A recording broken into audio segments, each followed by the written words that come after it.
Pues vamos a ir entonces a la Biblia. Ya hace varias semanas que dejamos atrás a Marcos. Lucas, no, estamos en el libro de Marcos. No sé por qué escribí Lucas. Estamos en el Marcos capítulo 10. Ya que las últimas, estuvimos 2 semanas así haciendo aquí desde casa. No hicimos culto por la tarde, así que, bueno, hace varias semanas que no estamos en nuestro pasaje. Pero bueno, lo que ha estado ocurriendo en las últimas semanas, a modo de un poco de repaso, es que, a ver, Jesús se está acercando, les está dando más y más y más información acerca de su pronta muerte. Um, Estamos en el capítulo 10 de Marcos, ya acercándonos a lo que es la última semana de su vida, que ocupa buena parte del final del libro. Y hoy no está clarísimo cronológicamente cuando ocurren todas estas cosas, pero en la sección de hoy, al parecer, Jesús está con los discípulos acercándose a Jerusalén. Ya por última vez, los judíos le quieren muerto. Bien, hay mucha gente que le mataría a Jesús si pudiera. Y los discípulos les vemos medio con miedo porque hay gente que quiere matar a Jesús y medio anticipando el que Jesús sea rey, ¿no? Que él abra su reino. Que bueno, se equivocaban, desde luego. Vemos que Jesús les dijo vez tras vez que que iba a morir, ¿no? Que iba a Jerusalén y ya iba a terminar en la cruz, no iba a terminar la historia, ¿no? Pero iba a ir a la cruz. Los discípulos o no lo entendieron o pensaron que inmediatamente después reinaría o... Bueno, hoy vemos un poco de la razón por el cual le malinterpretaron, el malentendieron tanto a Jesús. Y bueno, la realidad pues es muy triste. La realidad es que se preocupaban más por su futuro, su propio bien, que lo que era pues los temas del reino de Jesús. Se preocupaban más por su propia posición. Pero bueno, vamos a continuar. La última vez lo dejamos a mitad del capítulo 10. Vamos a retomar el pasaje con el versículo 32 de Marcos capítulo 10. Bien, Marcos 10, 32. Vamos a orar primero y después continuamos aquí en la historia. Nuestro Padre, damos tantas gracias por tu amor, gracias por el tiempo que podemos pasar ahora en tu palabra. Pido que sea un tiempo de estudio provechoso, pido que me ayudes a mí a hablar claramente y que cada persona escuchando aprenda y reciba alimento espiritual por este tiempo en tu palabra. Pido que el Espíritu Santo guíe y que sea un tiempo que te traiga gloria a ti. En el nombre del Señor te lo pedimos todo. Amén. Muy bien, bueno, dice el versículo 32, sin más. Iban por el camino subiendo a Jerusalén. Esto es, acercándose y, como digo, por última vez seguramente a Jerusalén. Jesús iba adelante y ellos se asombraron y le seguían con miedo. Esto, al parecer, lo que decía, porque los judíos habían prometido matar a Jesús, ¿no? Jesús estaba metiendo en la boca del león, por decirlo así. Ellos le seguían, dice, con miedo. Entonces, volviendo a tomar a los 12 aparte, o sea, Jesús hablando en confianza con los 12, les comenzó a decir las cosas que le habían de acontecer. Les contó, esto es lo que esto es lo que va a pasar, por esto vamos a Jerusalén. Bien, ¿y qué les cuenta? 33. He aquí, subimos a Jerusalén, y el Hijo del Hombre, esto es Jesús mismo, será entregado a los principales sacerdotes y a los escribas. Esa palabra entregada, bueno, muy triste, ¿no? Porque fue al final uno de los mismos discípulos, uno de los 12 que le entregó. Dijo, será entregado a los principales sacerdotes y a los escribas, y le condenarán a muerte, y le entregarán a los gentiles. Bien, esto es Jesús prometiendo, oye, esto es lo que va a pasar. A pesar de ello, Jesús sigue con intención de ir a Jerusalén. No es que le van a pillar desprevenido ni nada. Jesús sabe a dónde va, por eso se va a Jerusalén, ¿no? Vino a la tierra por esa causa, para morir. Dice, le condenarán a muerte, le entregarán a los gentiles, 34, y le escarnecerán.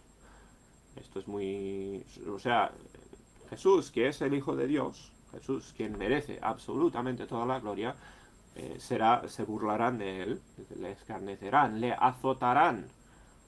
Azotar, bueno, no se hace hoy en día, ¿no? Ya, pero hay historia, o sea, sabe lo que significa eso, y es cruel, es muy, muy serio. Pues especialmente en estos tiempos con los romanos y eso, pues los azotes pues eran extremadamente severos. Dice, y escupirán en él, le matarán, mas al tercer día resucitará. Es progresivo, ¿no? Cada cosa peor. O sea, por lo menos llega hasta van a conseguir matar a Jesús, ¿no? Y esto lo dice Jesús mismo, no es... me encantaría saber cómo lo está contando, cómo lo están escuchando los discípulos, ¿no? Me encantaría estar allí, porque está diciendo literalmente, a mí me van a matar, ¿no? Me van a mandar a la cruz. Y en 3 días, el tercer día, resucitará. Bueno, Jesús dio ahí la promesa de su resurrección.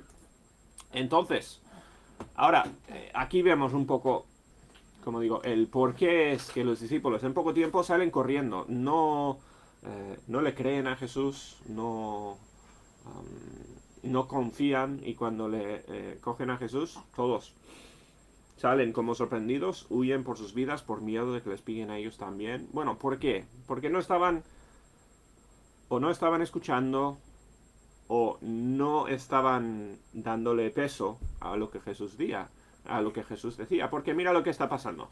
Entonces, hijos de Jacobo y Juan, o sea, después de que Jesús les haya dicho esto, Jacobo y Juan, hijos de Zebedeo, se le acercaron. Estos son dos de los discípulos más cercanos a Jesús. Bien, ¿os acordáis? Hace unos capítulos, Jacobo y Juan estuvieron en el monte de transfiguración, de los que más cercanos estaban a Jesús.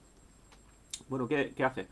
Dice, se le acercaron diciendo, Maestro, querríamos que nos hagas lo que pidiéremos. Te queremos pedir un favor. Bien, nos dice en otro evangelio, en el libro de Mateo, que estuvieron con su madre.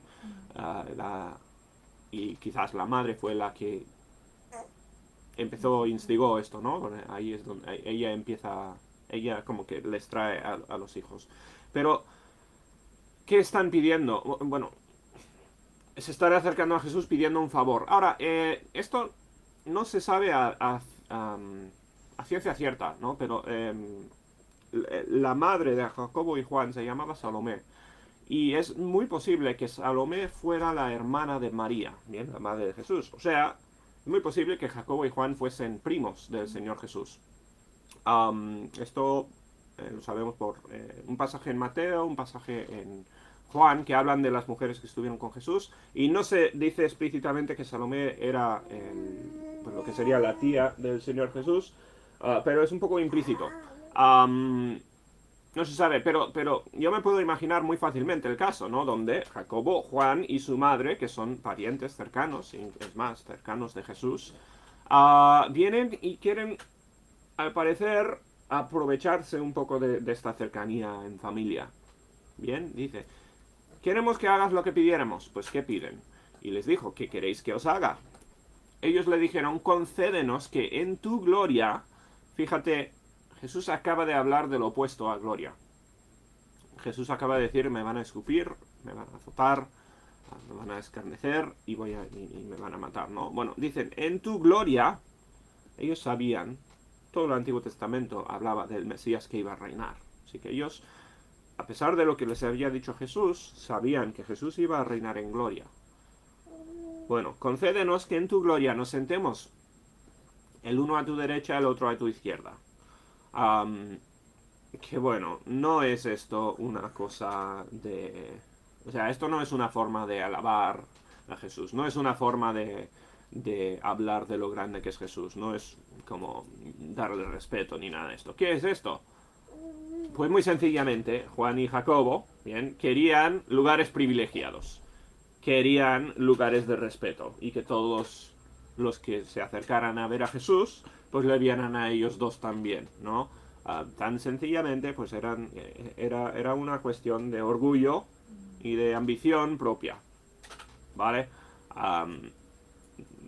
No tenía no hay aquí ninguna motivación buena espiritual ni nada de eso, ¿no? Estos dos hermanos que quieren pues aprovecharse. Tienen sus ambiciones, tienen sus metas y quieren quieren tener posiciones de respeto. Ahora, al parecer, no estaban escuchando para nada lo que acaba de decir Jesús. Porque Jesús dijo que está a punto de ir y no va a ser coronado rey, va a ser condenado a la muerte, ¿no? Va a morir. Y yo no sé lo que pasó por lo que estaba en la mente de estos hermanos. No sé la motivación. Bueno, la motivación, al parecer sí, ¿no? La motivación era su ambición, pero no sé el por qué llegaron a esta conclusión. Pero, fuese cual fuese el motivo, pues le piden esto a Jesús. Y realmente, como digo, esto demuestra el problema fundamental y la razón fundamental por la cual no le entendieron a Jesús. No aceptaron su mensaje, no creyeron lo que él les estaba diciendo. ¿Por qué? Porque estaban más enfocados en su posición personal y en su ambición que en lo que decía Jesús. Que es muy triste, ¿no? Llevan 3 años con el Señor Jesús aprendiendo y vemos que a pesar de ello siguen con problemas de pecado personal. La Biblia no esconde estas cosas, es muy curioso, no trata a estos discípulos como hombres ni perfectos ni en muchos casos buenos. Habla de sus fallos bastante. Bueno, dice 38. Entonces Jesús les dijo: no sabéis lo que pedís. ¿Podéis beber del vaso que yo bebo o ser bautizados con el bautismo que aunque yo soy bautizado? Esta pregunta es un poco rara, quizás. Un poco no parece no parece tener que ver, ¿no? Pero lo que está diciendo Jesús es, bueno, cuando dice beber del vaso que yo bebo, al parecer, y esto al parecer lo entendían también, de alguna forma, está hablando de su muerte. Jesús habló en varias ocasiones de que comparó a su muerte con el beber un vaso de Dios. Es como aceptar el plan de Dios, ¿bien?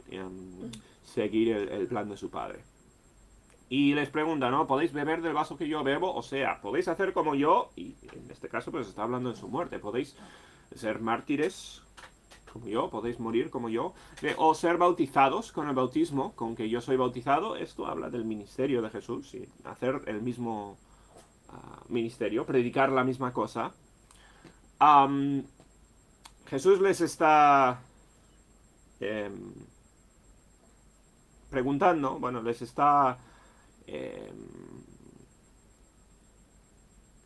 ¿cómo decir? Está asesorando, mirando lo que piensan de sí mismo y cómo pueden ellos imitar a Jesús.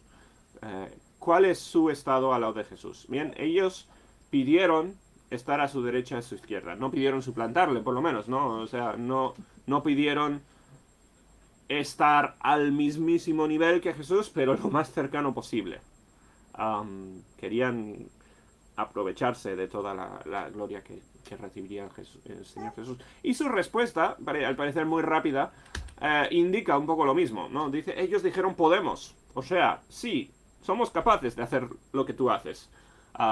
Morir como tú mueres y ser bautizado como tú mueres. Y Jesús les da algo de razón aquí, curiosamente. Dice, Jesús les dijo, a la verdad, del vaso que yo bebo beberéis. Ahora esto es hablando de su muerte futura. La idea de que, o sea, van a pasar por sufrimientos. Santiago murió por su fe. Juan no fue mártir, pero murió en exilio. Bien, también sufrió mucho por su fe. Terminaron bebiendo de la misma copa, en el sentido que estaba hablando Jesús. Dice, y con el bautismo que yo soy bautizado, seréis bautizados. Bien, hablando también de su ministerio, su servicio al Señor Jesús. Les está dando la razón en cuanto a que pueden imitarle a Jesús aquí en la tierra, más, dice, pero el sentaros a mi derecha y a mi izquierda no es mío darlo, sino a aquellos para quienes está preparado. Muy, muy curiosa la respuesta, bien, y yo no acabo de, creo que no acabo de entender al fondo qué es lo que está diciendo aquí Jesús. Creo que hay más que todavía no acabo de entender, pero Jesús esencialmente les está diciendo que no. Y les está diciendo, oye, Esto no es vuestro privilegio, no es para vosotros. Dice, yo no es mío darlo. Bien, ahora, Jesús es Dios. Quizás estaba diciendo que Dios sería el que lo diera. Quizás es simplemente que estaban tan lejos de la realidad. O sea, era tan absurda la pregunta que ni siquiera tenía respuesta. No era...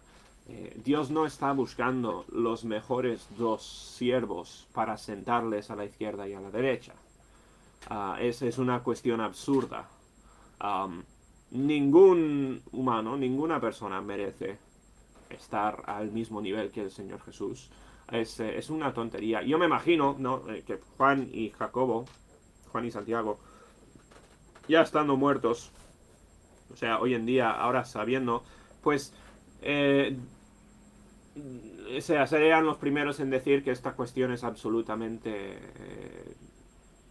ignorante, ¿bien? No se puede ponerse al mismo nivel que el Señor Jesús, es absurdo. Yo no creo que Jesús tenía a otras dos personas en mente a los cuales dar este lugar de privilegio, ¿no? La cuestión es, a ver, los humanos no estamos a nivel de Dios, no, es absurdo. La Biblia habla de lo que será nuestro futuro en el reino de Dios, ¿bien? Y la Biblia dice que reinaremos y tendremos autoridad y tenemos responsabilidad y tendremos lugar dentro de su reino. Pero la idea de aprovecharnos de la gloria de Dios y ser nosotros hechos famosos por el caso de Dios, no, lo siento. Está muy mal. Bien, y hoy en día, el que quiera servir a Dios y quiera a la vez engrandecerse por su ministerio, llegar a ser una persona respetada, famosa, disfrutar un poco de la gloria que viene con ser un siervo de Dios, yo creo que está imitando los pasos de estos dos discípulos. Bien, se les fue la olla, como diría Raquel. Se les fue a la cabeza el privilegio que habían tenido de estar con Jesús y dijeron tonterías. Ahora, a mí me parece curioso que esto aparezca en la Biblia, que esto sea contado en la Biblia. ¿Bien? Y yo creo que Marcos, igual que igual que Mateo, nos cuenta esta historia porque para hablar de un problema muy serio que tenían estos dos discípulos. Y no eran ellos los únicos. Bien, en otras ocasiones se hablan de los otros discípulos, pues todos discutiendo entre ellos de quién es el mayor. Al final, todos los humanos, pues terminamos cayendo en más o menos en los mismos errores. Bien, esta búsqueda de respeto, búsqueda de honor o gloria, por estar asociado con el Señor Jesús, pues muchos han caído. Y bueno, hasta el día de hoy, bien, mucha gente pues que quiere ser famosa por su servicio al Señor, pues eso es un problema, eso es muy, muy grave, muy, muy serio. Bueno, Jesús entonces les da esta respuesta y lo que pasa es que resalta el que estos dos hombres no están enfocados en la misión de Jesús, no están mirando su pronta muerte y mirando su futuro servicio al Señor Jesús. ¿Qué están mirando? Pues la recompensa supuesta, lo que ellos quieren recibir por su asociación con el Señor Jesús. ¿Bien? Y no quiero denigrarlos demasiado, porque quizás todos caeríamos en la misma trampa, en la misma tentación, ¿no? De buscar recompensa como querían ellos, pero la Biblia nos deja muy claro pues cuál era su problema. Bueno, 41, estaba claro, esto no iba a terminar así. 41, cuando lo oyeron los 10 comenzaron a enojarse contra Jacobo y contra Juan. Normal. Lógico, me imagino. Normal, sí. Al final están actuando realmente todos como niños. Se están distrayendo de la meta. Bien, hay cosas importantes aquí y se están desviando completamente. Y al final los otros 10, pues que se enfadan con Jacobo y Juan, pues pues se enfadan porque ellos querían lo mismo, ¿no? Es un poco... Están todos al mismo nivel. Venga, 42. Más Jesús llamándoles les dijo, sabéis que los que son tenidos por gobernantes de las naciones se enseñorearán de ellas y sus grandes se enseñorean, perdón, sobre ellas y sus grandes ejercen sobre ellos potestad. ¿Qué está diciendo Jesús? A ver, compara, mira alrededor nuestro, mira los gobernantes de las naciones, los que tienen poder, los que son grandes y los que tienen potestad. Bien, mira a las personas poderosas. Al final lo que querían los discípulos era poder, un tipo de poder, honra, gloria, ¿no? Mira alrededor tuyo las personas poderosas, ¿qué dice Jesús de ellos? Pero no será así entre vosotros. No vais a ganaros posiciones de poder haciéndoos grande, intentando engrandecer, magnificaros a vosotros mismos. Dice, sino el que quiera hacerse grande entre vosotros será, ¿qué? Vuestro servidor. Dios no va a recompensar al que, pues, llega a la cima de grandeza, al que busca enaltecerse. En nuestro mundo, en el mundo de las, pues, bueno, la empresa o casi cualquier otro ámbito, ¿no? El mundo funciona en algún sentido que el que tiene más hambre llega a la cima. El que tiene más ambición y el que más lucha por llegar arriba, llega arriba. Y eso es un poco el sistema en el que vivimos hoy, en este mundo. Y en cierta parte, pues es así, ¿no? En algunos países, pues, en algunos sitios, pues es más posible llegar a la cima que en otros, dependiendo un poco de pues, la cultura o la política del país y todo esto. Pero el mundo funciona así, ¿no? Y el que más ambición tenga, pues más va a llegar, más lejos va a llegar. Pero el cristianismo es absolutamente distinto al mundo, ¿bien? Y no debemos pensar así, no debemos de ser así. Tristemente, muchos cristianos piensan como en el mundo en ese sentido y piensan hacerse un renombre y está mal. Porque aquí lo dice Jesús, así funciona el mundo, pero no será así entre vosotros. El que quiera hacerse grande será servidor. Esto es, va a servir, no va a buscar hacerse renombre, no va a intentar hacerse famoso a sí mismo. Lo importante no va a ser su nombre, lo importante va a ser servir a los demás, sacrificar. Bien,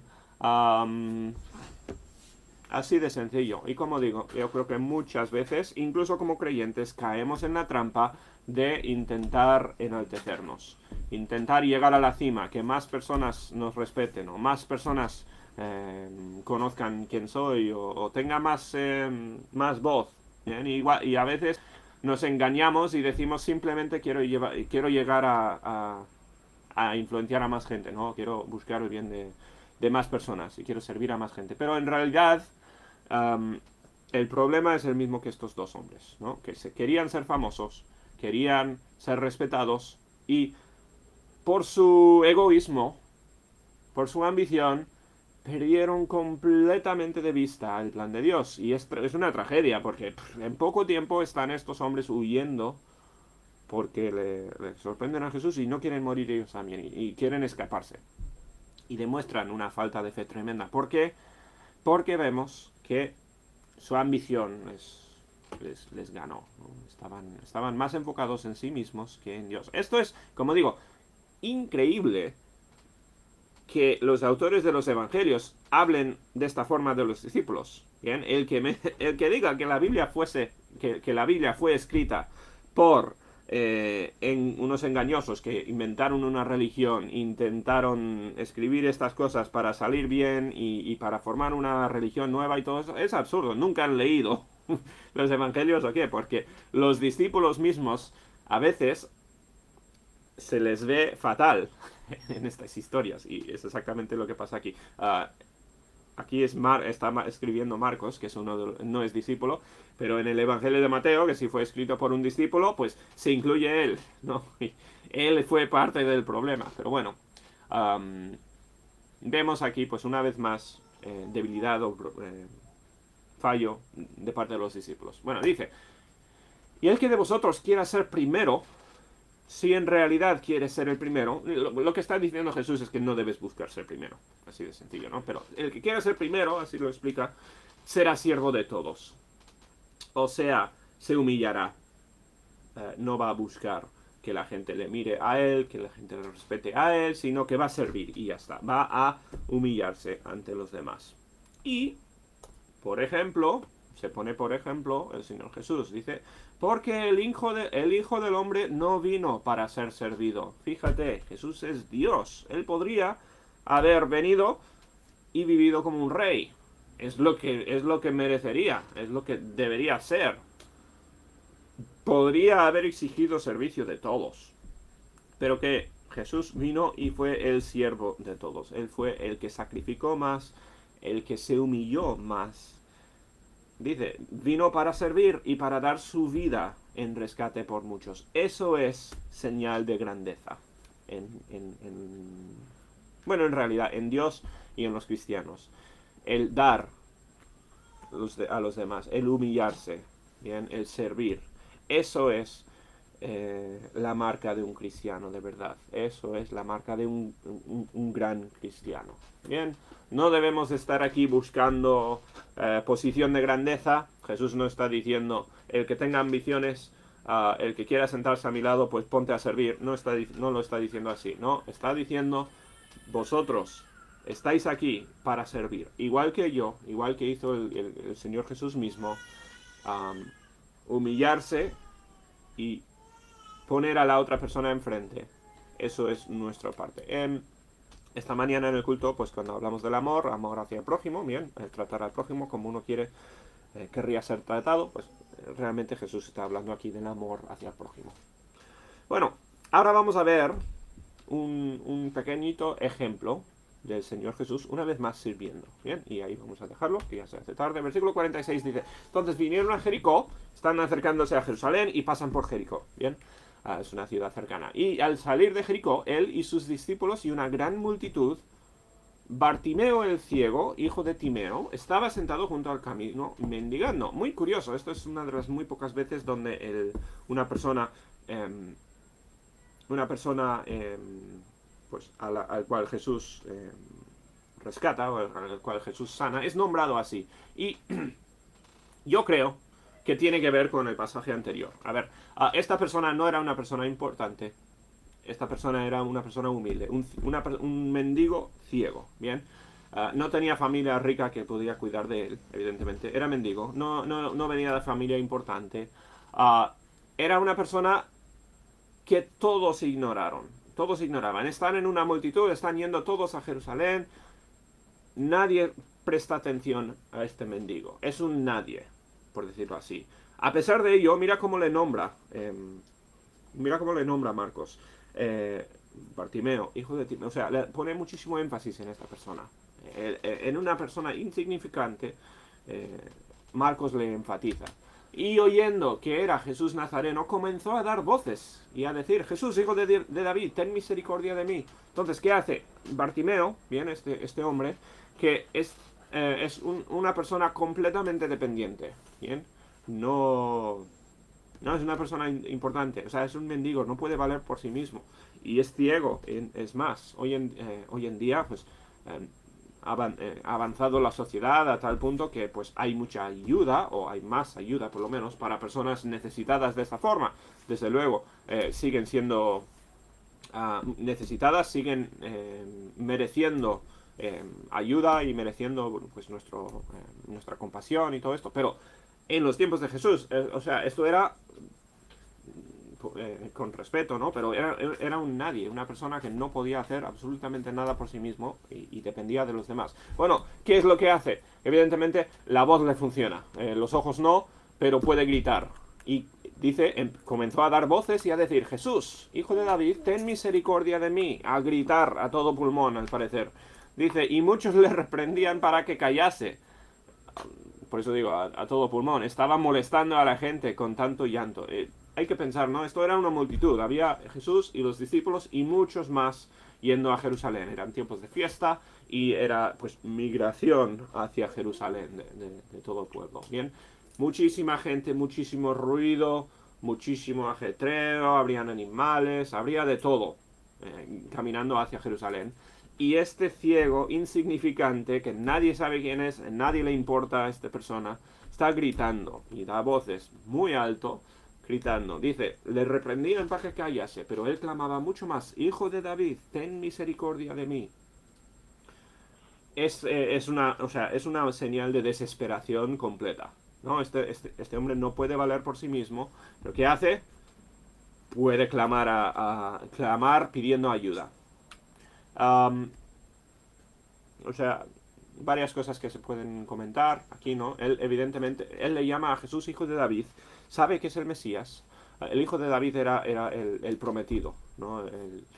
El que había sido prometido primero a Adán, después a Abraham, después a David, ¿no? El rey que iba a venir. Bartimeo, no sabemos por dónde había escuchado, cuánto sabía, pero entendía que Jesús era el Mesías. Bien, hijo de David dice, ten misericordia. Misericordia es, reconocía su pecado. Esta palabra misericordia significa eso, significa no merezco que me ayudes. Ten misericordia de mí, por favor, ayúdame, necesito ayuda, no puedo yo. Entonces Jesús, deteniéndose, estamos en una multitud y quizás hay 1000 personas caminando y se para y frena toda la conmoción. Lo que Jesús hace aquí es pues molestar a muchos.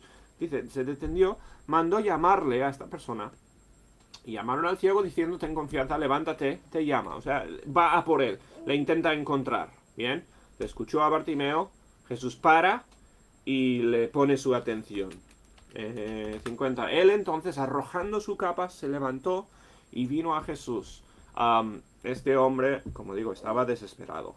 Jesús era su única esperanza, su única oportunidad. Y dice que lo dejó todo, se levanta, se acerca a Jesús, me imagino con ayuda de los demás, ¿no? Que es ciego. Y respondiendo Jesús le digo, ¿qué quieres que te haga? Pregunta quizás parece obvia, ¿no? Este hombre pues le ha pedido misericordia. Jesús le dice, ¿qué quieres que le haga? Y el ciego le dijo, maestro, que recobre la vista. Esto es, bueno, en la Biblia se llama muchas veces a los que no conocen a Dios, se les llama ciegos. Bien, se compara a la ceguera. El que no es salvo, el que no sabe quién es Dios, no sabe la verdad, es como un ciego, tristemente, espiritualmente ciego, ¿no? Igual que decía Joe Owen antes, pues hay dos visiones diferentes, dos puntos de vista. Punto de vista del ateo, punto de vista del que cree en Dios. Y tristemente el ateo es ciego. ¿Bien? En la Biblia, pues espiritualmente hablando es así. Y este ciego, este hombre que no tenía a Jesús, no tenía la salvación, pide que recobre la vista. Bien, está hablando físicamente aquí, pero es más profundo que esto. Bien, este hombre quiere salvación. Este hombre necesita a Jesús y quiere que Jesús le salve, reconociendo quién es.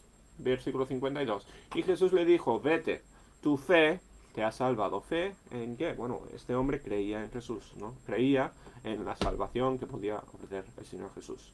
Y Jesús lo vio. Bien, esta historia está muy condensada, seguro, habría más conversación entre ellos y se ocurrirían más cosas, pero el Señor Jesús encontró a esta persona necesitada, le salvó. Y así de sencillo. Y enseguida recobró la vista y dice, y seguía a Jesús en el camino. Y se convirtió en un seguidor. Una persona que vino, que se fue detrás de Jesús. Dejó, bueno, su capa, me imagino que no tendría mucho como mendigo, ¿no? Pero lo dejó y dice que se convirtió en un seguidor de Jesús. Esta historia viene justo después de esta interacción tan rara, ¿no? Entre Jesús y los discípulos. Los discípulos, yo me voy a lanzar un poco, no habrían parado por este hombre. ¿Qué estaban haciendo los discípulos? Estaban discutiendo entre ellos. Estaban luchando por ver, a ver, vamos a Jerusalén. Jesús va a ser rey. Yo quiero ser el segundo. Yo quiero tener posición. Yo quiero tener autoridad. Están y es muy triste, ¿no? Pero están enfocados únicamente en su ambición personal. Y los discípulos reflejan lo que hay en nuestro propio corazón también, ¿no? Esta idea de servir, servir a Jesús o seguir a Jesús queriendo algo a cambio, queriendo renombre.